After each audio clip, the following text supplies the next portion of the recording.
देखिए दोस्तों, जिस अमीरी की यात्रा की तरफ आप बढ़े हैं ना, इन्वेस्टमेंट आपने स्टार्ट करा है तो मतलब आप अमीरी की यात्रा की तरफ बढ़े हैं। तो उसमें आपके दो दृष्टिकोण मान लीजिए, दो सीन मान लीजिए, ये आपके क्रिएट होंगे। एक होगा शॉर्ट टर्म क्रिएट होगा, दूसरा होगा लॉन्ग टर्म क्रिएट होगा। शॉर्ट टर्म और लॉन्ग टर्म विजन को हम कैसे डिफाइन करें, ये सबसे बड़ी बात होती है। ठीक है ना। तो आज के टाइम पर इलेक्शन का माहौल है। इलेक्शन के टाइम को भी एग्जाम्पल देखिए, हमारे आसपास में सारे के सारे एग्जाम्पल छिपे हुए हैं। अगर हम उनको ध्यान से देखें, सोक्रेटिस बहुत बड़ा दार्शनिक था, लेकिन उसने क्या किया था, उसने बचपन से ही उन चीजों को देखा था जो कि आम आदमी नहीं देख पाता था। आम आदमी नहीं देख पाता था मीन्स क्या होता है कि ऐसे ही आपकी जो यात्रा है ना, यात्रा में बहुत सारी चीजें होती हैं जिन पर हमारा ध्यान नहीं जा पाता है, और जुगानी टॉक्स का उद्देश्य उन चीजों को लेकर के जाना। जी हाँ दोस्तों, आज मैं नायाब एग्जाम्पल लेकर के आया हूं और आपको लास्ट में वीडियो के बताऊंगा कि आने वाले 20 सालों में, 10 साल के बाद में जब आपकी अच्छी तरीके से कंपाउंडिंग शुरू हो जाएगी, आने वाले 20 सालों में कितने ग्रोथ की संभावना है, with the past example, with the future prediction, आपको ये भी बताने की कोशिश करेंगे। जी हाँ दोस्तों, तो आज का जो एग्जाम्पल है, voting machine versus weighing machine versus mutual fund investment. आप बोलेंगे भैया ये क्या है, voting machine and weighing machine. देखिए दोस्तों, इलेक्शन का माहौल है। वोटिंग मशीन आपकी कैसे आपको जस्टिफाई करती है, जनता जो उसमें वोट जा करके देती है, किस चीज का वोट जा करके देती है, वो देती है जो आपका करंट सिनेरियो होता है, करंट सेंटीमेंट होता है। करंट सेंटीमेंट के ऊपर आपकी जनता क्या करती है, वोट देती है और अपने नेताओं को जिताती है, गवर्नमेंट का फॉर्म करती है, और उसी पर ही क्या होता है कि कई सारी फ्लैक्चुएशन की स्थिति बनी रहती है। तो वो काम कौन करता है, वोटिंग मशीन करती है जिस प्रकार से। लेकिन वेइंग मशीन आपकी क्या करती है, वेइंग मशीन आपकी आपके बॉडी के पूरे वेट को एग्जामिन करके आपको सही तरीके से बता देती है कि आपके बीएमआई के लिए इतना वेट होना चाहिए। मींस क्या है कि आपके जो शेयर्स हैं, जो उसके फंडामेंटल्स हैं, वो फंडामेंटल्स की उसकी वैल्यू क्या है, वो उस प्रकार देखिए। वोटिंग मशीन और वेइंग मशीन का देखिए, शॉर्ट टर्म में आपको हो सकता है बहुत ज्यादा फ्लैक्चुएट कर जाए, रेट बहुत ज्यादा हो जाए, या हो सकता है कि कई सारे सिचुएशंस पर डिपेंड करके आपकी मार्केट नीचे की तरफ करेक्ट होकर के नीचे की तरफ चले जाए। दोनों सिनेरियोज हो सकते हैं। आप एक बार सोच करके देखिएगा कि वोटिंग मशीन किस प्रकार के सेंटीमेंट करते हैं। कई उसमें प्रचार तंत्र पर काम करता है, कई अर्थतंत्र पर काम करता है, कई मसल तंत्र पर काम करता है। लेकिन वेइंग मशीन जो है ये सारी चीजों को नकार देता है। वो बोलता है भाई आजा और अपने बॉडी मास इंडेक्स के मुताबिक आजा, अपना बीएमआई के मुताबिक अपने बॉडी को फॉर्म कर ले। वही काम करता है आपका क्या, आपका जो फंडामेंटल होता है। तो हमेशा फंडामेंटल पर चलने की कोशिश करें। ये आपके लिए भी, आपके धन के लिए भी, आपके फ्यूचर के लिए भी ये हमेशा फायदेमंद रहेगा। और इस बात को मत भूलिएगा, वोटिंग मशीन आपकी शॉर्ट टर्म का जो भी है वो उस सिचुएशन को दिखाती है, भावावेश को दिखाती है, लेकिन आपकी वेइंग मशीन कभी भी उसको नहीं दिखाती है, वो एक्यूरेसी को दिखाती है। तो हमेशा एक्यूरेसी पर चलने की कोशिश करें मार्केट में, नंबर 1। नंबर 2, आने वाले समय में मैं आपको एक एग्जांपल के साथ बताना चाहूंगा।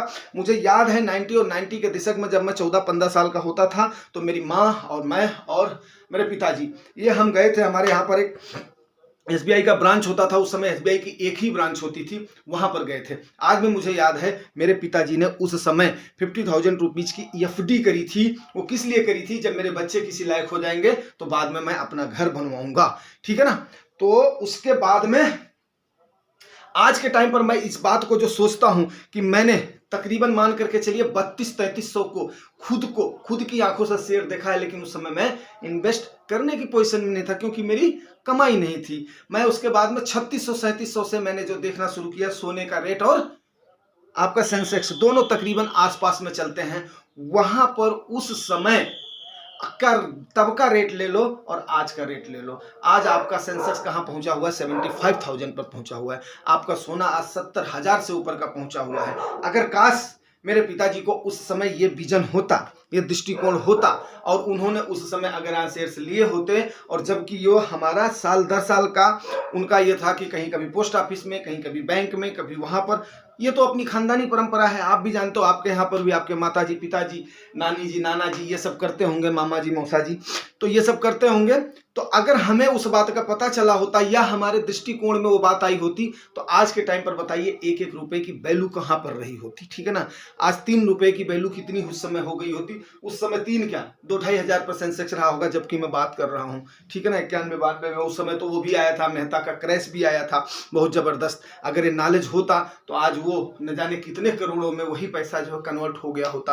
तो ये अपना समय समय की बात है, लेकिन आज के समय पर तो हमारे पास तो कई सारे, देखिए आपके पास जुगानी टॉक जैसा मंच है जो कि आपको इन चीज़ों को बता रहा है। जो मैंने बताया था अगले उसमें जैसा कि प्रेडिक्शन किया जा रहा है, आज हम 5 ट्रिलियन इकोनॉमी के लिए संघर्ष कर रहे हैं। हमारे पीएम जी कई बार इस चीज़ को अनाउंस कर चुके हैं कि मेरा विजन ये है, यहाँ तक इसको लेकर के जाना, ठीक है ना। मैं किसी पीएम या किसी सीएम का वो नहीं हूँ, आज चुनावी माहौल है, उस चीज़ को अदरवाइज ना लीजिएगा, ये मात्र एग्जाम्पल भर है, ठीक है ना। हमारा तो सिर्फ और सिर्फ मकसद है आपका ग्रो होना, हमारा खुद का ग्रो होना, ठीक है ना। जो हम अपनी गाड़ी कमाई को कर रहे हैं, उसको हम जो आज हम ताकत लगा करके, अपनी समय खर्च करके, अपना खून पसीना जला करके जो हम अर्न कर रहे हैं, उसको हम कैसे के कैसे ज़्यादा ज़्यादा ग्रोथ में लगाएं, वो हमारा एम है।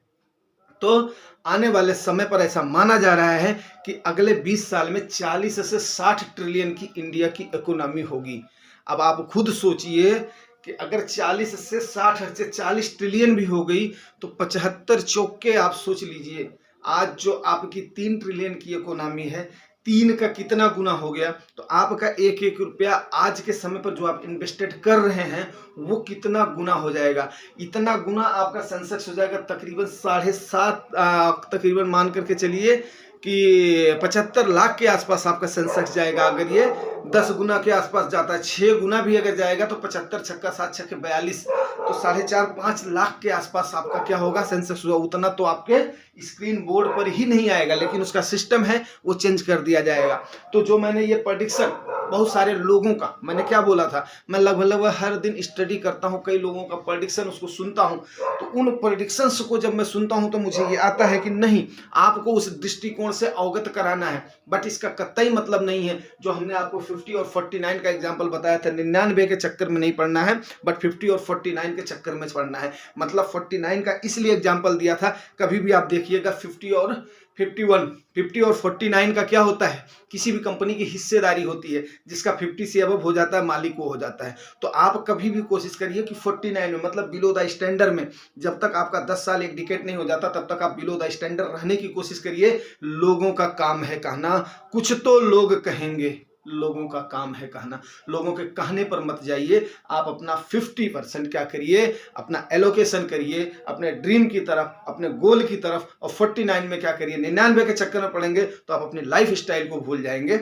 अगर आप 50 और 49 के चक्कर में चलेंगे तो इजीली आपकी क्या होगी, लाइफ भी बैलेंस रहेगी, आपके गोल भी बैलेंस रहेंगे, आपका निवेश भी बैलेंस रहेगा, आपकी यात्रा भी सुरक्षित रहेगी। तो इस सुरक्षित यात्रा पर आइए, अग्रणी होते हैं, अग्रसर होने के लिए हमारे साथ जुड़िए। और अगर जानकारी अच्छी लगी है दोस्तों तो रिवार्ड तो बनता है यार, आपका भी फर्ज बनता है, रिवार्ड जरूर करें। रिवार्ड आपको पता है, लाइक सब्सक्राइब। Thank you.